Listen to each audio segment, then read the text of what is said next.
Can I fire my real estate agent? How to fire an ineffective agent. The clock is ticking, and you feel like your current real estate agent isn't getting the job done.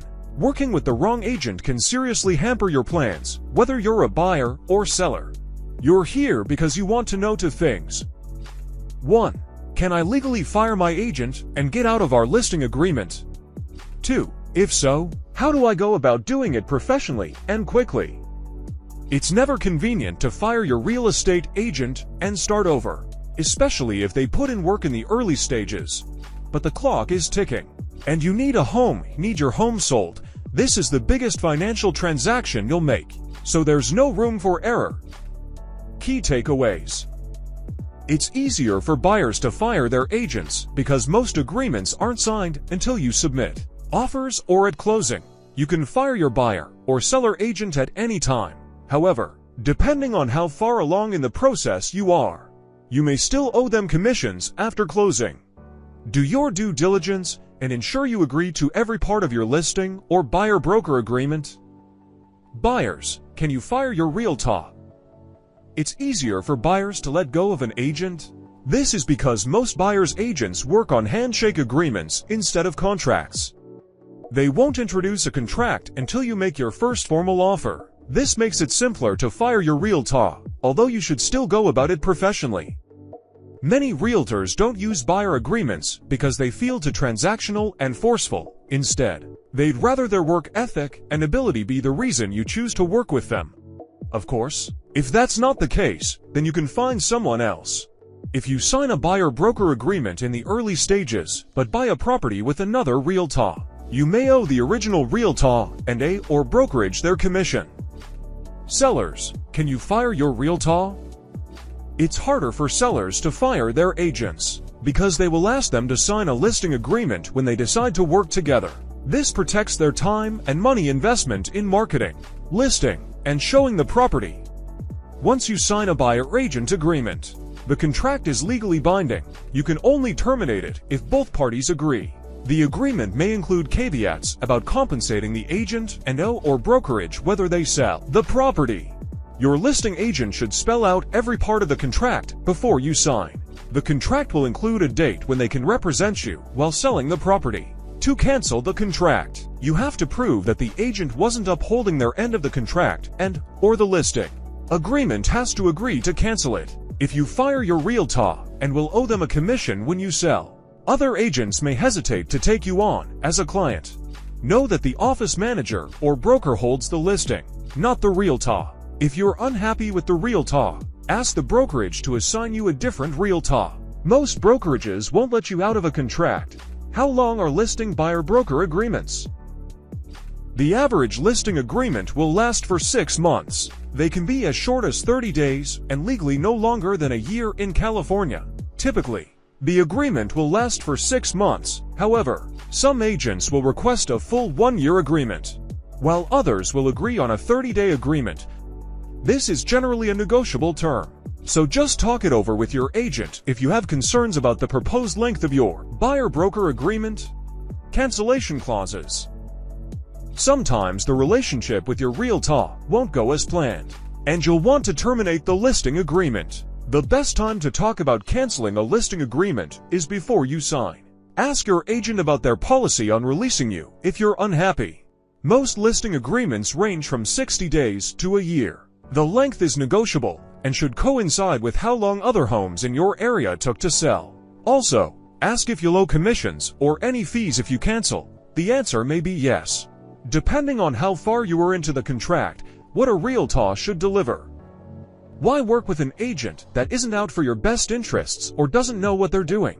Some realtors are lazy. Statistically, 75% of buyers and sellers go with the first agent they meet. To make sure you work with the right agent, you need to do your research and interview multiple agents. Some are inexperienced. Some are too hands-off for inexperienced home buyers who need a little hand-holding. To that last point, if that's you, then you must find a realtor to match your needs. Buyer's agent. Your buyer should find you homes within your price range and specifications. If they're active in the market, they should find properties before they pop up on Zillow. If you like a house they share, They can go the extra mile by showing you comps for what other homes in the area sold for. A buyer agent should do 3 things for their client. 1. Find properties in their desired area and tour them within 48 hours while pointing out both negatives and positives. Positives help you find your home faster. Negatives help you negotiate at closing. 2.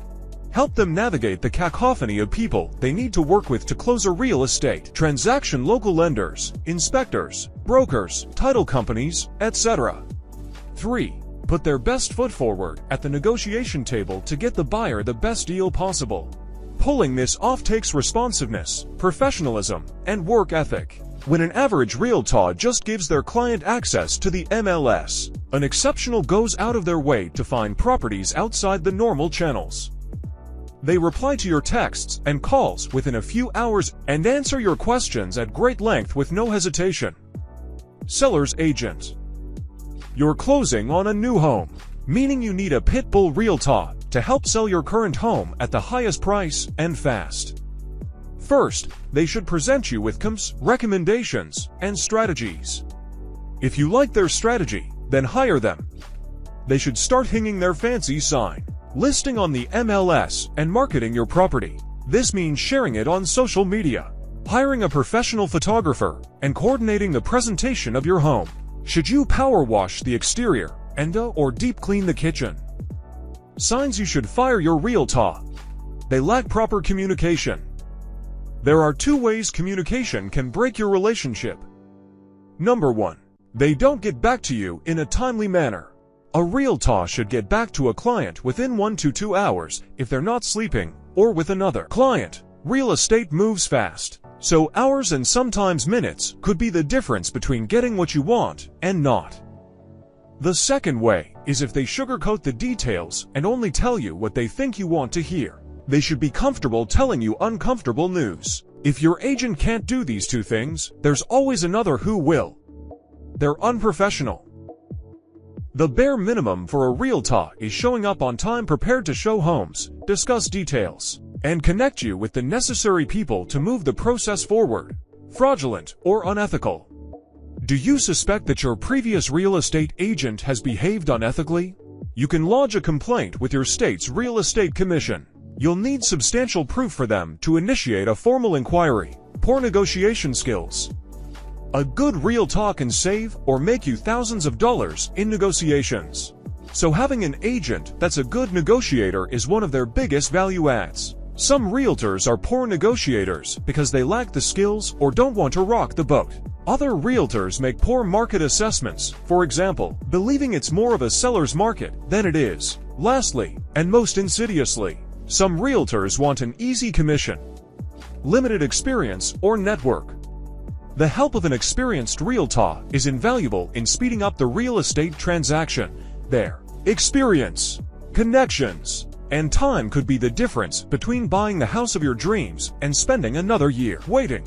As a seller, the benefits are immeasurable too. For example, an experienced lender will know lenders who can get the job done without headaches.